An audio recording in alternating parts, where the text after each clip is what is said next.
Je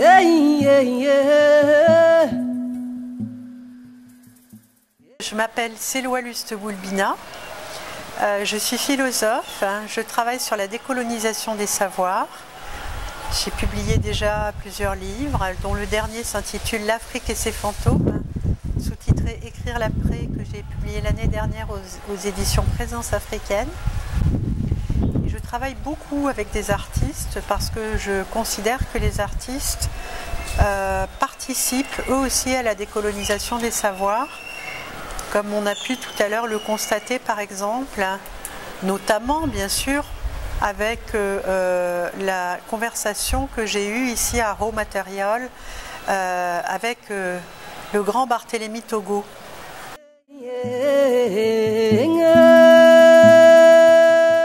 Alors écoutez, d'abord, ça représente pour moi beaucoup de choses, parce que je pense, en pensant à la Biennale de Dakar, même si ce n'est pas exactement la même histoire, mais je pense au Festival des Arts Nègres de 1966, au Festival panafricain d'Alger de 1969, je pense au Fesman, je pense de 2010 par exemple à Dakar, c'est-à-dire je pense aux manifestations qui ont été conçues et organisées en fait pour faire de ces villes autrefois colonisées des capitales du monde et des véritables centres culturels, centres artistiques et non seulement des centres politiques depuis les indépendances. Donc pour moi, il y a un tel chemin qui a été effectué depuis les indépendances qu'il en est, si vous voulez, que j'en suis admirative. Il y a eu, parce que ça suppose beaucoup d'efforts, beaucoup d'initiatives, beaucoup de responsabilités et beaucoup plus qu'on ne le croit, parce que les conditions ne sont pas toujours très faciles pour organiser des manifestations d'une telle ampleur.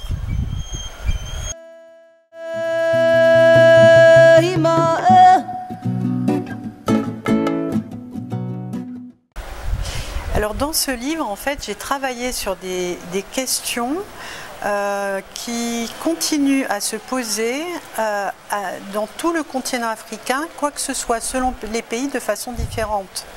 Donc j'ai essayé d'avoir une position qui soit ni complètement concrète, ni complètement abstraite.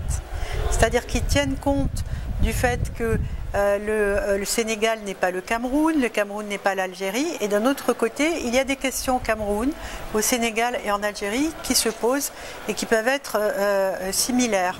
Alors les trois éléments qui m'ont semblé très importants sur le plan personnel des individus, c'est l'histoire, la langue et le genre. Parce que vous savez bien que les questions de langue sont pour nous fondamentales. Quand je prends un taxi à Dakar et que le chauffeur de taxi comprend mal le français, comprend le Wolof, qui est sa propre langue, on est dans une situation qui doit nous interroger. Parce qu'en fait, la norme serait peut-être qu'il parle le français, mais il se trouve qu'il est de langue Wolof. Donc dans tout le continent africain, pour donner cet exemple, ce cas des langues, dans tout le continent africain, la question des langues se pose de façon différente, mais il n'y a pas un pays dans lequel la question des langues ne se pose pas. Alors qu'en France, la question ne se pose pas, par exemple. En Allemagne non plus. En Allemagne, on parle allemand, en Grande-Bretagne, on parle anglais, en France, on parle français, en Italie, on parle italien, en Espagne, on parle espagnol, et tout est simple. Il peut y avoir des cas, mais qui sont vraiment marginaux, où il y a un problème linguistique. Est-ce que le problème linguistique est central dans toute l'Afrique? Pour l'histoire, c'est pareil. C'est-à-dire que, par exemple, je pense qu'il faut beaucoup de temps pour se décoloniser. L'indépendance, de mon point de vue, c'est le début de la décolonisation. Ce n'est pas la fin de la décolonisation. C'est un début, c'est un commencement.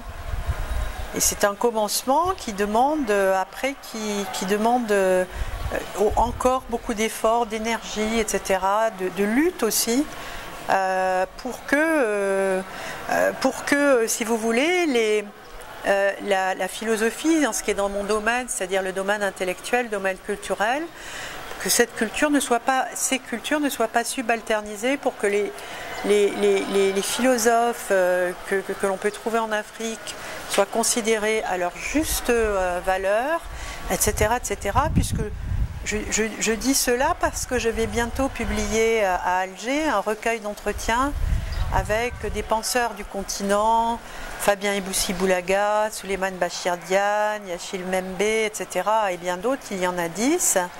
Pour moi, ce sont des choses qui sont vraiment très importantes. Et sur le plan des arts, par exemple, j'ai visité tout à l'heure, dans le cadre de la Biennale, un événement du Hof.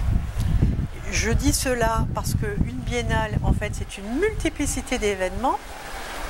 On le sait, c'est très riche. Je suis allée voir l'exposition Ici et Maintenant, organisée à Ngaparou, organisée notamment par Barthélemy Togo.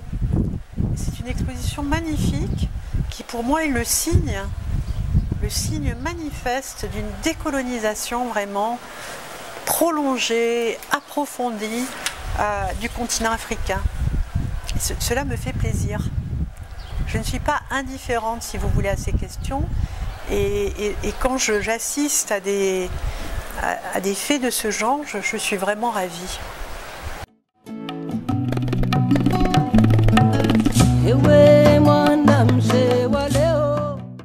Alors,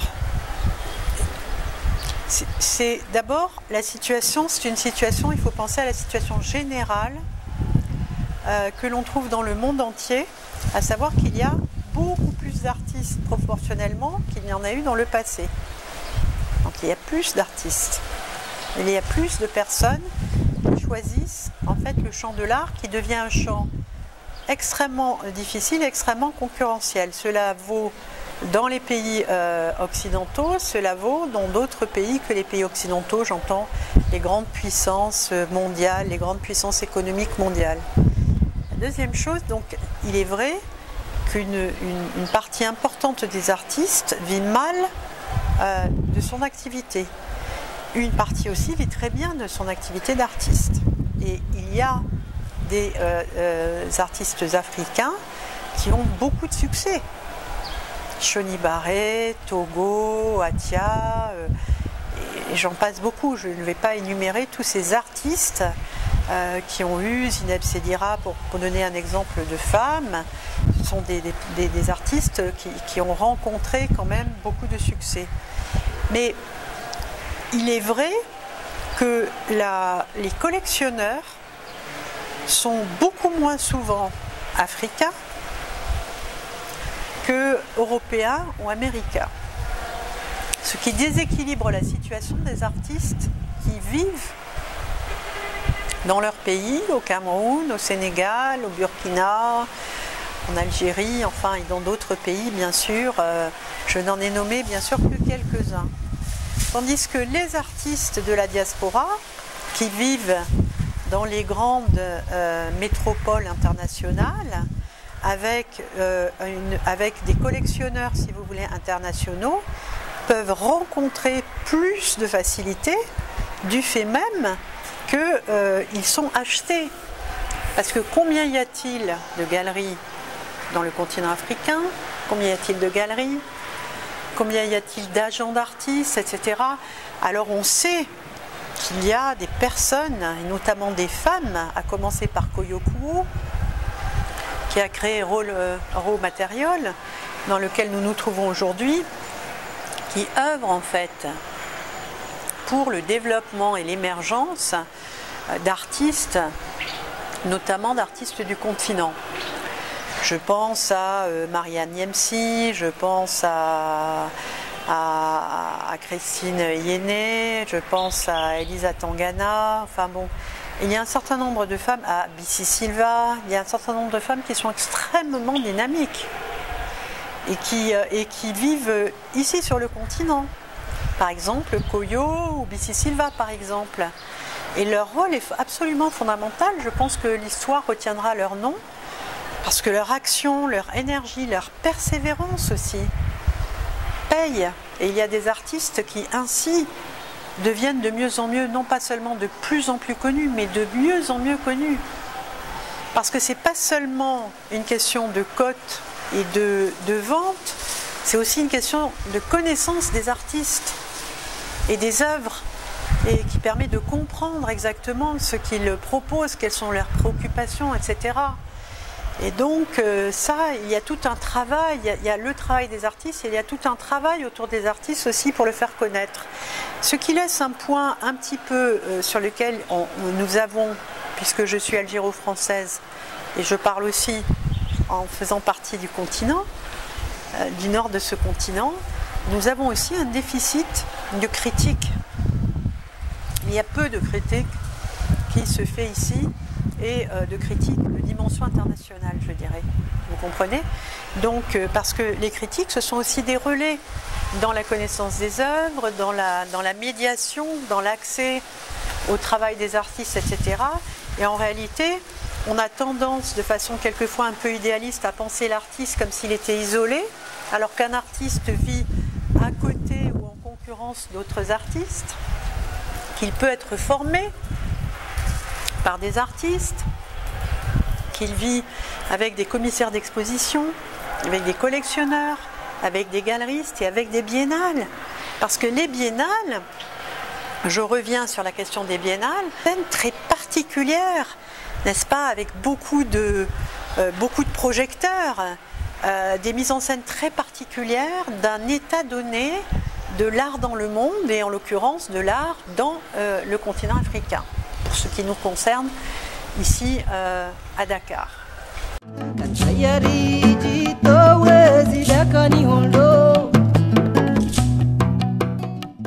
Alors je répondrai, si vous voulez, doublement. Je dirais d'abord que, contrairement à ce que certaines puissances occidentales ont pu développer comme politique, la démocratie ne s'exporte pas, elle ne peut que s'importer. Parce qu'on a entendu ça il y a quelques années à propos de l'Irak, aucun pays ne peut exporter quelque modèle que ce soit sur le plan politique. On se rappelle par exemple du modèle ancien des usines clés en main qu'on livrait notamment sur le continent, soi-disant pour l'aider à se développer. Ce qui était une entrave en fait à son développement, puisque l'usine elle était clé en main. C'est-à-dire elle était conçue, fabriquée, etc. par des Européens pour des Européens, et elle était juste vendue en fait à des Africains, qu'ils soient algériens, burkinabés ou nigériens. Donc ça c'est un élément très important parce qu'on sait qu'il y a des intérêts économiques étrangers très importants dans ce continent. Donc politiquement, maintenant, je dirais que, donc cette remarque ayant été faite, je dirais que politiquement, ce qui s'est passé très souvent, au moment des indépendances, c'est un tournant les indépendances, on le pense comme un tournant positif, mais il faut examiner quel tournant, quel virage a été pris. C'est un virage dans lequel on a commencé par développer, on le sait dans tous les pays, on a commencé par développer l'idée d'une culture nationale. Ce qui peut se comprendre pour gagner une indépendance, mais comme Fanon l'a montré dès la fin des années 50, ce qui est un vrai problème dès que l'indépendance est obtenue. Parce que cette culture nationale, elle clive la société. La deuxième chose, c'est que les oppositions frontales qui ont été celles des indépendances, même quand elles se sont faites hors d'une guerre, c'est-à-dire que la transition, elle s'est faite quand même de façon pacifique comme au Sénégal, ce qui n'est pas le cas par exemple du Cameroun ou d'autres pays. On pense à l'Angola, on pense à ces pays qui dans les années 70 n'étaient pas encore indépendants sur le continent. Donc on parle vraiment d'histoire contemporaine, on ne parle pas d'histoire ancienne, d'où la difficulté bien sûr, c'est que quelle que soit la situation dans laquelle les pays se sont trouvés, mais particulièrement ceux dans lesquels il y a eu des guerres d'indépendance, il y a eu des clivages qui ont fait que les adversaires politiques ont été presque traités comme des ennemis. Et il y a eu des coups d'État.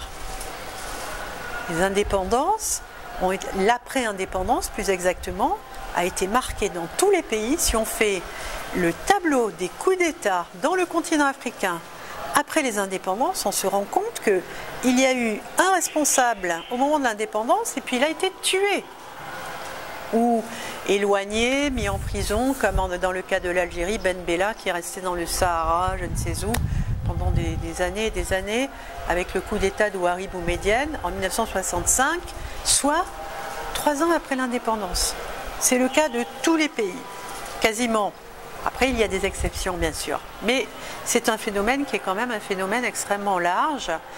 Et donc, du coup, vous comprenez, ce type de choses fait du pouvoir l'objet d'une lutte qui est une lutte violente et non pas une lutte pacifique.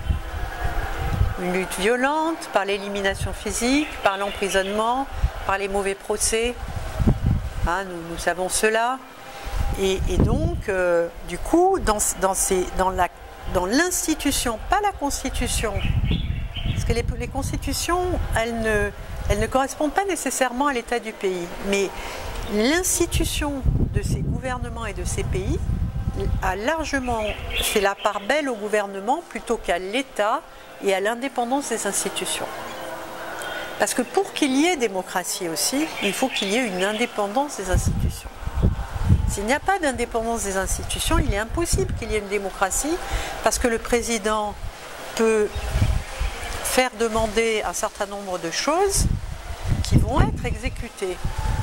Alors que l'indépendance des institutions a pour finalité que justement ça ne puisse pas déborder d'une institution à l'autre.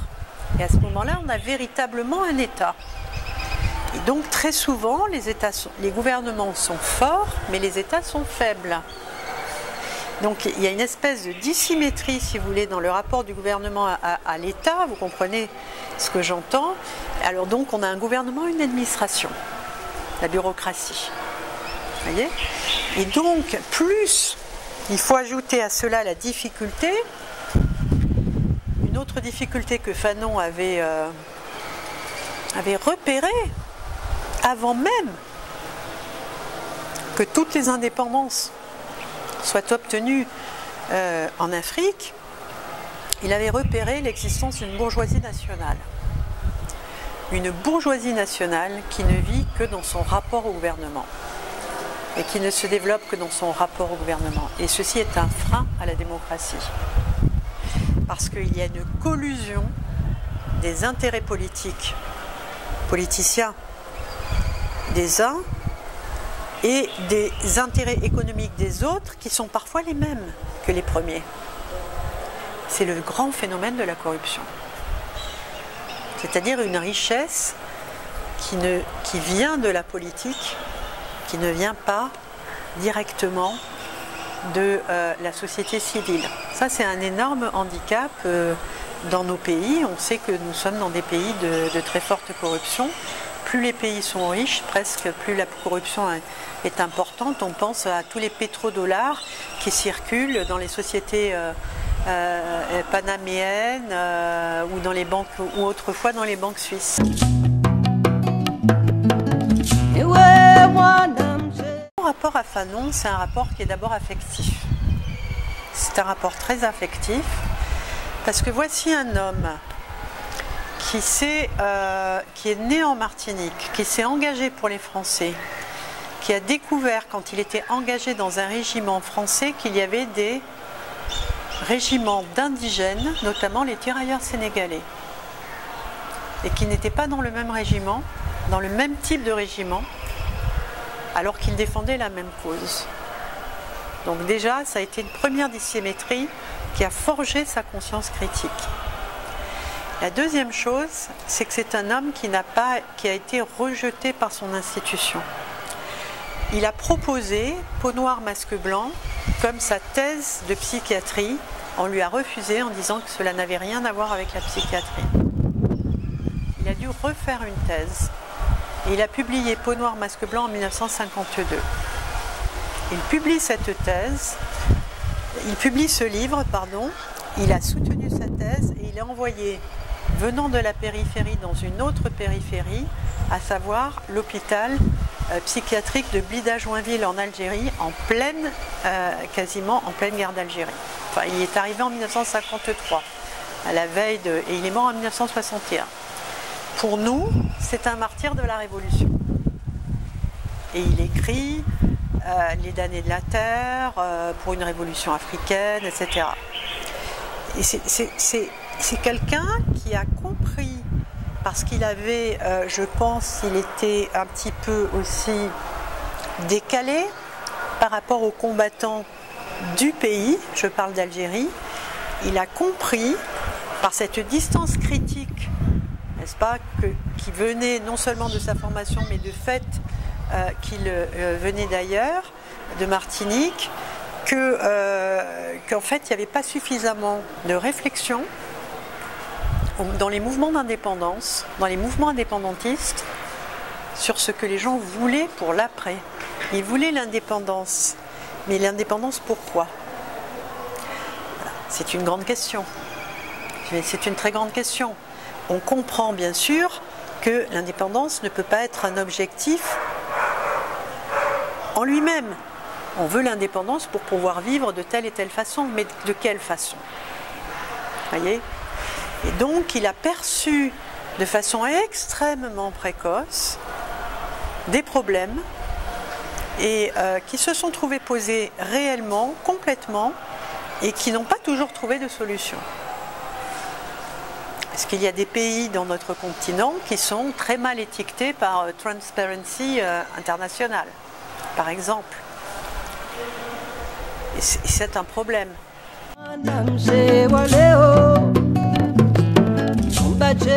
Il faut penser que les effets de l'art, ce ne sont pas du tout les mêmes que les effets d'une mesure politique, par exemple. Si on augmente le revenu minimum, l'effet est immédiat et il est massif. Mais les effets de l'art ne sont pas de cet ordre. Parce que l'art, dans ses effets, se dissémine par capillarité.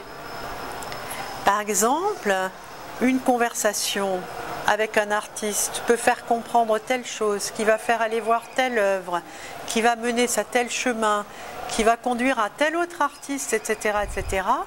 On se rend compte que c'est comme une espèce de réseau souterrain, n'est-ce pas, de petits réseaux très fins, vraiment de capillarité, et qui vont irriguer en fait des imaginaires et des rationalités. C'est ça que je trouve qui est vraiment très important dans les œuvres d'art et chez les artistes. Lorsque par exemple Kader Attia présente une œuvre Intifada dans laquelle il montre des arbres plantés dans des sols de pierre lors de la biennale dans le IN, donc curaté ou dirigé par Simon Djami, et que ces arbres présentent, qui sont en fer à béton que l'on trouve, qui dépassent, n'est-ce pas, des maisons très souvent dans le continent, maisons inachevées, où un étage peut encore être construit, eh bien ce qu'il montre des embranchements, et aux embranchements, il y a des frondes, des lance-pierres, n'est-ce pas, qui permettent de faire la guerre, une guerre de pauvres. Parce que quelqu'un qui utilise les pierres, c'est quelqu'un qui utilise une arme qu'il n'a pas besoin d'acheter. Lorsque Barthélemy Togo présente des pirogues, et avec les noms de nos héros, Nkrumah, par exemple, Sankara, et bien d'autres, lorsqu'il présente ces pirogues, il montre que ces hommes nous ont permis de voyager, de passer d'une rive à l'autre. C'est très intéressant. Lorsque, par exemple,